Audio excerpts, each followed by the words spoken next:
बिस्मिल्लाहिर्रहमानिर्रहीम। Fourth year.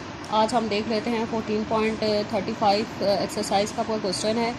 तो आपने सिंपल रैंडम सैंपल के क्वेश्चंस किए थे, तो अब हम सिंपल रैंडम सैंपल के प्रोबेबिलिटी के क्वेश्चंस करेंगे। ठीक है, एक तो आप simple random sampling distribution of mean के कल आपने क्वेश्चंस किए थे, तो उसके आपने प्रूव्स वाले क्वेश्चन किए थे।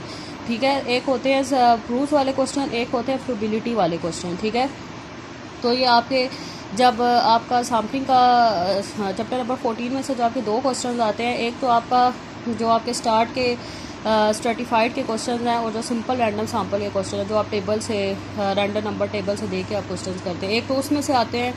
और जो आपका दूसरा सवाल बन के आता है वो आपका simple sampling distribution of mean difference mean proportion या डिफरेंस प्रोपोर्शन में से बन के आता है, जिसमें से एक प्रूफ का क्वेश्चन होता है और एक प्रोबेबिलिटी का क्वेश्चन होता है। ठीक है, तो ये आपने प्रोबेबिलिटी के जो क्वेश्चन हैं इनको भी आपने अच्छे से करना है, प्रिपेयर करना है। ठीक है, तो आपने कल किया था सैम्पलिंग डिस्ट्रीब्यूशन ऑफ मीन, उसका प्रूफ किया था। अब हम करेंगे सैम्पलिंग डिस्ट्रीब्यूशन ऑफ मीन के प्रोबेबिलिटी के क्वेश्चन हम करेंगे। ठीक है, तो अब 14.35 हम क्वेश्चन देख लेते हैं। तो इसमें आपको एन उसमें 100 दिया हुआ है, म्यू 20 दिया हुआ है और सिग्मा आपको उसमें 5 दिया हुआ है। ठीक है, तो आपने उसकी शेप ऑफ पॉपुलेशन बतानी है। शेप ऑफ पॉपुलेशन का मतलब है कि आपने वो प्रोबेबिलिटी से उसको सॉल्व करना है। शेप ऑफ पॉपुलेशन का मतलब है जी निकालना, आपने जी निकालना है। शेप ऑफ पॉपुलेशन का क्या मतलब है, आपने जी फाइंड करना है। ठीक है, और ए पार्ट में वो कह रहा है what can you say that sampling distribution of sample mean and X bar के sample distribution of X bar को आप थोड़ा सा इसमें एक्सप्लेन करें ए पार्ट में। और बी पार्ट में आपने जो प्रोबेबिलिटी निकालनी है एक्सीड एक्स बार की प्रोबेबिलिटी ऑफ एक्स बार है आपका एक्सीड 20.75, मतलब एक्स बार आपने ग्रेटर दैट एक्सीड का में कौन सा आप साइन लगाएंगे, ग्रेटर का साइन लगाएंगे। X bar greater than 0 to 20.75 उसकी आपने प्रोबेबिलिटी निकालनी है। ठीक है, तो इसमें ए पार्ट में वो कह रहा है sampling distribution of X bar को एक्सप्लेन करें। तो सैम्पलिंग डिस्ट्रीब्यूशन ऑफ एक्स बार आपका नॉर्मल डिस्ट्रीब्यूशन को अप्रोच कर रहा है। जब आपका सैम्पल साइज लार्ज होता है तो सैम्पलिंग डिस्ट्रीब्यूशन ऑफ एक्स बार किसको अप्रोच करता है, नॉर्मल डिस्ट्रीब्यूशन को। और बी पार्ट में आपने प्रोबेबिलिटी निकालनी है एक्स बार ग्रेटर दैन 20.75 की प्रोबेबिलिटी निकालनी है। ठीक है, क्योंकि आप सैम्पलिंग डिस्ट्रीब्यूशन ऑफ मीन के क्वेश्चंस मीन की प्रोबेबिलिटी निकाल रहे हैं, इसीलिए आपने यहाँ पे नोटेशन किसकी लगाएंगे, एक्स बार की नोटेशन लगाएंगे। तो एक्स बार ग्रेटर दैन 20.75 इसकी आपने प्रोबेबिलिटी निकालनी है, लेकिन उससे पहले आप जी निकाल लें। तो जी में कौन सा फार्मूला लगाएंगे, x bar minus mu sigma by under root n. ठीक है, ये आप जी का फार्मूला लगाएंगे। तो इसमें एक्स बार आपका क्या है 20.75, म्यू आपके पास क्या है 20, सिग्मा आपके पास क्या है 5 और एन आपके पास क्या है 100, तो अंडर रूट 100। इसको सॉल्व करेंगे तो जी आपका आएगा 1.5। ये आपको मैंने चैप्टर नंबर 9 जो थर्ड ईयर है उसमें आपको मैंने सिखाया था कि आपने ये कैसे प्रोबेबिलिटीज़ वगैरह निकालनी होती हैं। तो अब आप इसको ड्रॉ करें तो आपका ये जो मिड पॉइंट होता है ये 0 होता है। ठीक है, और ये एरिया आपका ये सारा जो एरिया होता है ये 0.5 का एरिया होता है, और ये भी आपका सारा एरिया 0.5 का एरिया होता है। जो टोटल एरिया होता है ये आपका 1 के इक्वल होता है। ये मिड पॉइंट आपका 0 होता है। आगे से इस साइड पे सारी पॉजिटिव वैल्यूज़ होती हैं और इस साइड पे सारी नेगेटिव वैल्यूज़ होती है। क्योंकि 0 है तो आगे क्या होगा 1 2 3 अप टू सॉन, और पीछे क्या होगा -1 -2 -3 अप टू सॉन। ठीक है, मिड पॉइंट 0 होगा, आगे सारा पॉजिटिव एरिया और पीछे सारा नेगेटिव एरिया है। तो 1.5 जाहिर बात है 0 है तो इस साइड पॉजिटिव एरिया में लाई करेगा, तो यहाँ पे आप लिखते हैं 1.5। 1.5 का जो है ग्रेटर एरिया कौन सा है, तो 1.5 से आगे जितनी भी वैल्यूज़ हैं सारी 1.5 से ग्रेटर हैं। ठीक है, और जो पीछे वाली जितनी भी वैल्यू हो सारी उससे लेस हैं, लेकिन हमने कौन सा एरिया कवर करना है, ग्रेटर का। तो 1.5 से जितना भी आगे की वैल्यूज़ हैं सारी ग्रेटर हैं, तो इसीलिए आपका ये सारा ग्रेटर का एरिया क्या हो जाएगा, कवर हो जाएगा। अब आपका सिंगल एरिया कवर हो रहा है, ये आपके दोनों एरिया जिसमें कवर नहीं हो रहे। तो जब आपका सिंगल एरिया इस तरह कवर हो रहा हो तो फिर आप 0.5 से माइनस करेंगे 1.50 को टेबल में देख के। अगर आपके सपोज ये दोनों एरियाज़ कवर हो जाते हैं तो फिर आप क्या करते हैं, प्लस करते हैं। लेकिन अगर आपका सिर्फ एक सिंगल एरिया ही कवर हो रहा है तो फिर हम क्या करेंगे, 0.5 से माइनस करेंगे। तो 0.5 से आपने माइनस करना है 1.50 को area under the standard normal table में देखें। ठीक है, इस 1.5 इधर 1.5 होगा और ऊपर 0 में देखें। ठीक है, तो 1.5 area under the standard normal distribution में हमने देखना है। तो 1.50 को टेबल में देखें तो वैल्यू होगी 0.4332 और उसको 0.5 से माइनस करें तो आपकी प्रोबेबिलिटी आ जाएगी। अब 14.36 देख लेते हैं। इसमें मैंने काफ़ी लंबी स्टेटमेंट थी तो मैं इसको आपको डाटा समझा देती हूँ। इसमें आपको पास म्यू 60 है, सिग्मा आपके पास 10 है और एन 64 है, और इसमें आपने बिटवीन की प्रोबेबिलिटी निकालनी है, जिसमें आपने एक्स बार के लिए बिटवीन की प्रोबेबिलिटी निकालनी है, में आपके पास इस तरह की दो वैल्यूज़ हो, वो बिटवीन होता है, ठीक है, बिटवीन का क्वेश्चन होता है, ठीक है। तो जिसमें हमें दो वैल्यूज़ दी हो तो उन दोनों की आपने जी निकाल के दोनों को ही आपस में प्लस या माइनस करना है। लेकिन जो सिंगल वैल्यू जिस तरह ये आपने देखा था, ये सिंगल वैल्यू थी, तो सिंगल वैल्यू के लिए आप क्या करते हैं, 0.5 से माइनस या प्लस करते हैं। लेकिन जब बिटवीन के क्वेश्चंस होते हैं जिसमें आपके पास इस तरह की दो वैल्यूज दी होती हैं, तो उन दोनों को ही आप जी में दे के जी पहले जी निकालिए दोनों के लिए, और फिर उनको दोनों वैल्यूज़ को आपस में ही आपने माइनस या प्लस करना है। तो अब आपके पास दो वैल्यूज़ हैं इस बार, एक है 59, एक है 61। तो पहले आप 59 के लिए जी निकालें, फिर आप 61 के लिए जी निकालें, ठीक है। तो जी का यही फार्मूला रहेगा, x bar minus mu sigma by under root n. तो इसमें आप जी निकालें, तो पहले आप 59 के लिए जी निकालें, 59 minus 60 divided by 10 59 minus 60 divided by 10 divided by under root 64, तो इसकी जी की वैल्यू माइनस 0.80 आएगी। फिर आप 61 के लिए भी जी निकालें, 61 minus 60 divided by 10 by under root 64, तो इसकी जी की वैल्यू 0.80 आएगी। तो आपने इसको इसी तरीके से लिखना है जिस तरह मैंने लिखा है। प्रोबेबिलिटी 59 लेस दैन एक्स बार लेस दैन 61। अब 59 की जी की वैल्यू क्या है, माइनस 0.80, और यहाँ पे आप नोटेशन जी की लगाएंगे क्योंकि ये किसकी वैल्यूज़ हैं, जी की वैल्यूज़ हैं। और ये एक्स बार किसको रिप्रेजेंट कर रहा है कि ये एक्स बार की वैल्यूज़ हैं, और जी किसको रिप्रेजेंट कर रहा है कि ये जी की वैल्यूज़ हैं। तो 61 की जी की वैल्यू क्या है, 0.80, ठीक है। अब आपने इसको ड्रॉ कर लें, ठीक है। तो माइनस 0.80 नेगेटिव एरिया में लाइक आ रहा है और 0.80 पॉजिटिव एरिया में लाइक आ रहा है, तो उनका जो बिटवीन का पोर्शन है, मतलब 0.80 उसके दरमियान की जितनी भी वैल्यूज़ हैं वो लाई हो रही हैं। तो अब देखें इसमें दोनों एरियाज आपके कवर हो रहे हैं, ये एरिया भी कवर हो रहा है, ये भी एरिया कवर हो रहा है। तो अब आपके दोनों एरियाज कवर हो रहे हैं, तो इन दोनों को टेबल में देख के दोनों को आपस में प्लस कर दें। अगर सपोज बिटवीन का क्वेश्चन होता लेकिन आपकी सिर्फ बिटवीन के क्वेश्चन में सिर्फ एक एरिया कवर हो रहा होता, तो फिर आप दोनों को आपस में माइनस करते। लेकिन अब आप बिटवीन के क्वेश्चन में आपके दोनों एरियाज कवर हो रहे हैं, तो आप क्या करेंगे, प्लस करेंगे। तो 0.80 को टेबल में देखें तो वैल्यू होगी 0.2881, तो इसकी भी वैल्यू 0.2881 होगी, तो दोनों को आपस में प्लस करते हैं तो आपकी प्रोबेबिलिटी आ जाएगी 0.5762। ठीक है, क्लास से आपको क्लियर होगा। अब हम देख लेते हैं 14.37। तो 14.37 में उसने आपको ये डाटा दिया हुआ था और उसमें आपने फाइंड करना है expected mean and standard deviation और सैम्पलिंग डिस्ट्रीब्यूशन ऑफ मीन।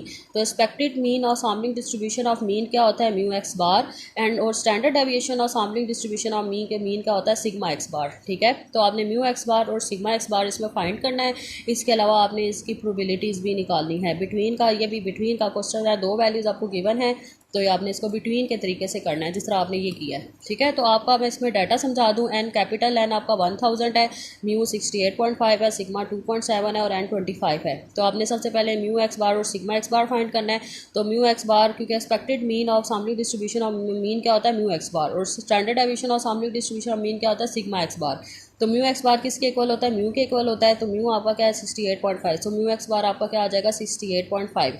अब आपने सिग्मा एक्स बार निकालना है। अब जाहिर बात है इसमें आपको कैपिटल एन भी दिया हुआ है, तो इसीलिए अब आप इसमें विदाउट रिप्लेसमेंट वाला फार्मूला लगाएंगे। अगर आपको कैपिटल एन ना दिया होता तो फिर आप विद रिप्लेसमेंट वाला फार्मूला लगाएंगे, ठीक है। अगर जब भी आपको क्वेश्चन में कैपिटल एन दिया हुआ है तो फिर आप सिग्मा एक्स बार में कौन सा फार्मूला लगाएंगे, विदाउट रिप्लेसमेंट वाला फार्मूला लगाएंगे। अगर आपको कैपिटल एन ना दिया होता तो फिर आप सिंपल विद रिप्लेसमेंट वाला फार्मूला लगाते, ये टर्म आप इग्नोर करते।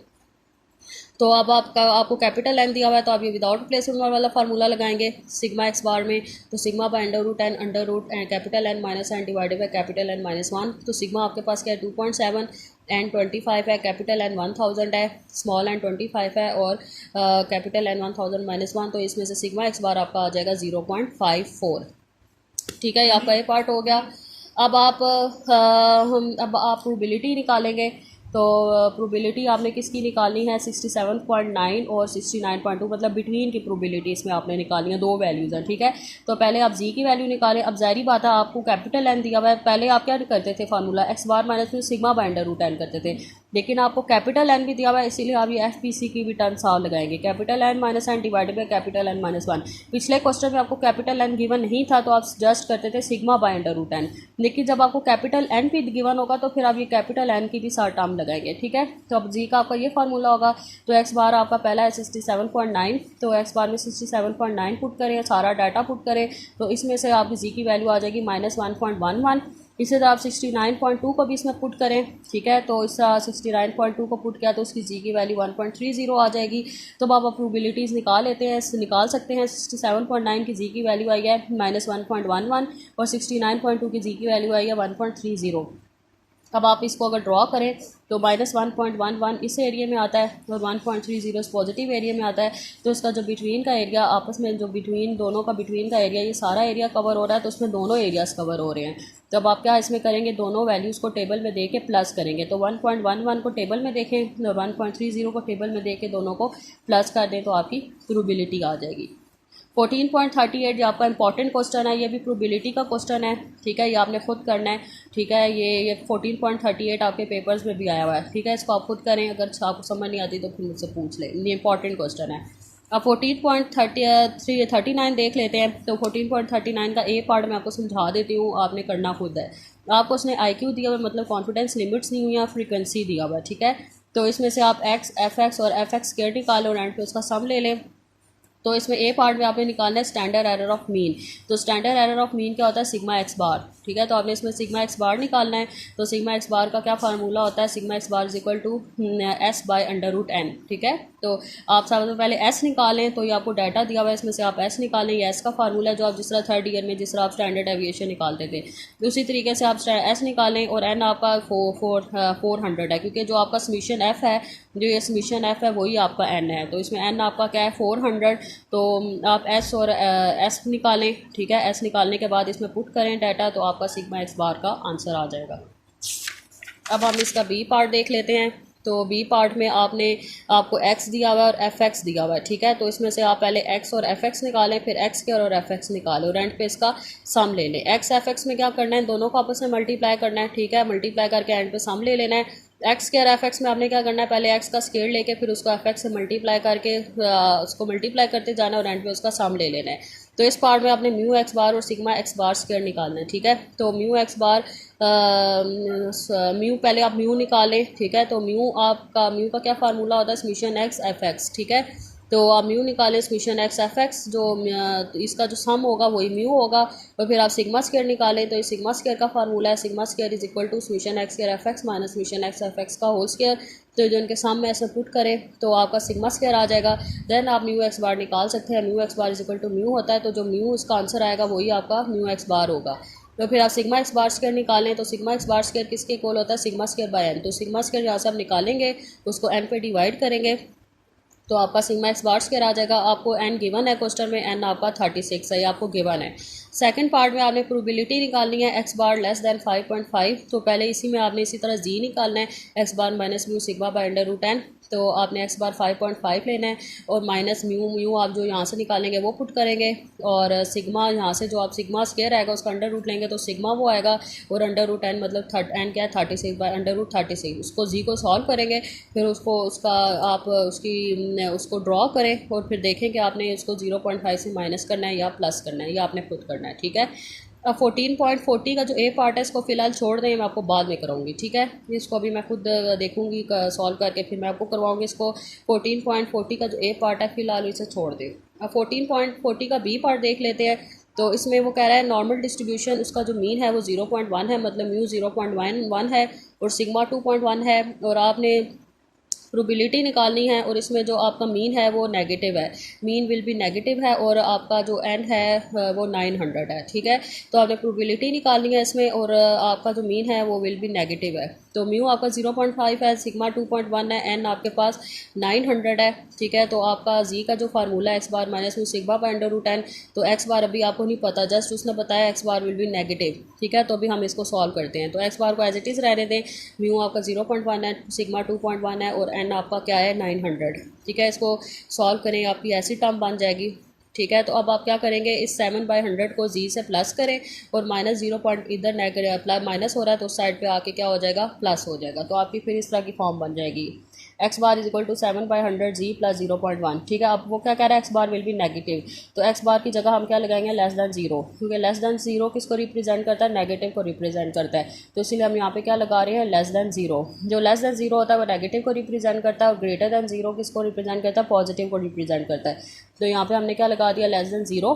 तो अब आपका जो जी है ये जो है आपकी जो -0.1 है उस साइड पे जाके माइनस हो जाएगा और 100 वहाँ जाके मल्टीप्लाई हो जाएगा और 7 जी नीचे जाके डिवाइड हो जाएगा, तो जी की वैल्यू आ जाएगी -1.43। तो अब जी की वैल्यू आ गई आपकी -1.43। अब आप इसकी प्रोबेबिलिटी निकाल सकते हैं। इसकी प्रोबेबिलिटी निकालें, -1.43 आपका इस पॉइंट पे लाई कर है और इसका जो लेस एरिया है सारा ये -1.43 का जो पीछे वाला सारा एरिया है ये लेस एरिया है। तो आपका ये एरिया सारा कवर हो रहा है। तो अब आपका इसमें भी सिंगल एरिया कवर हो रहा है, दोनों एरियाज़ कवर नहीं हो रहे, जस्ट आपका एक सिंगल एरिया कवर हो रहा है। तो इसमें आप क्या करेंगे, 0.5 से माइनस करेंगे और 1.4 को 3 में देखें, area under the standard normal distribution है तो वैल्यू आएगी 0.423 से 0.5 से माइनस करें तो आपका आंसर आ जाएगा 0.0764। ठीक है। और आपका जो क्वेश्चन नंबर 14.41 है ये आपने खुद करना है। ये भी आपका इंपॉर्टेंट क्वेश्चन है, इसको आप खुद करें। अगर आपको समझ नहीं आता तो फिर आप मुझसे पूछ लें।